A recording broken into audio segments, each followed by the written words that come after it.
Sorry this took so long, Mr.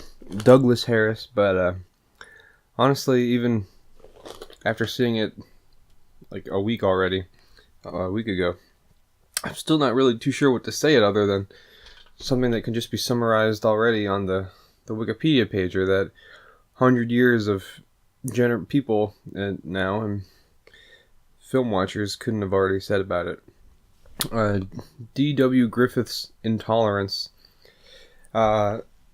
is a better movie, easily, I'd say, than Birth of a Nation. But I think I enjoyed it about equally as much. I'm just not good at really, I guess, being a judge of the art. Well, first of all, the movie's beautiful, especially given its time, and it's amazing what they were able to do. But the whole kind of the intercut stories between the four time periods is it's ambitious, as everyone has already said.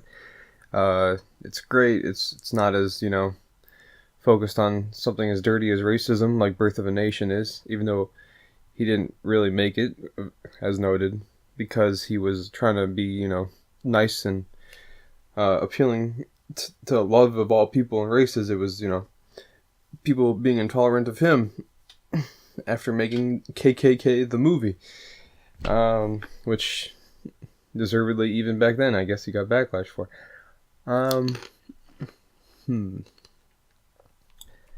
I think you have to watch it, as well as Birth of a Nation, if you want to have any kind of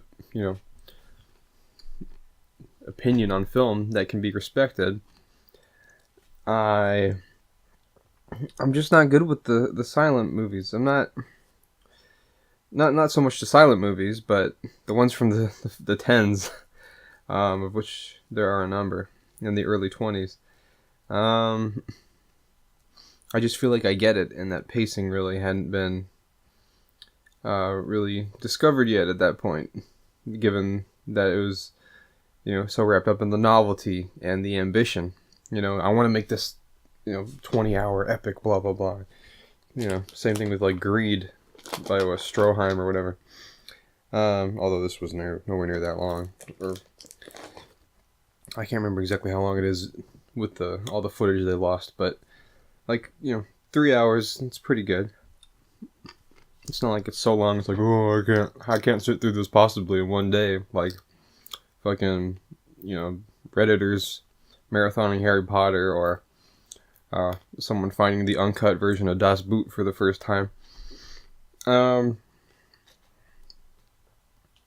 I just feel like I in my mind would have made it more focused,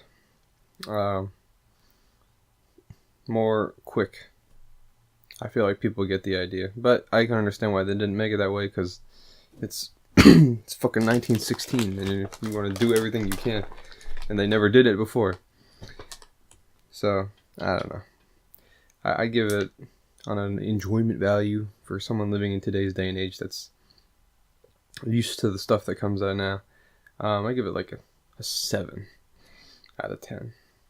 Yeah, that seems about right. I guess just for reference, 10 years later, there was Metropolis, the Fritz Lang movie. I thought that was a 10 out of 10 and was great.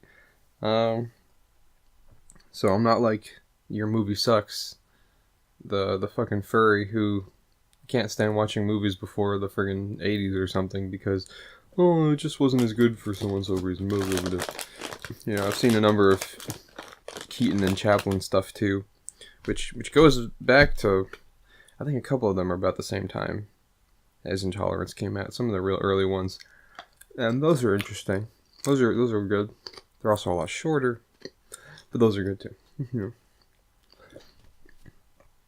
But yeah, Intolerance is something you must see. Ooh, Faust. Faust was another good one. I think that was Murnau. That was good. But yeah, anyway. Intolerance, D.W. Griffith. Watch it. It doesn't have the KKK in it as the main characters. So, all you social justice warriors can rest easy.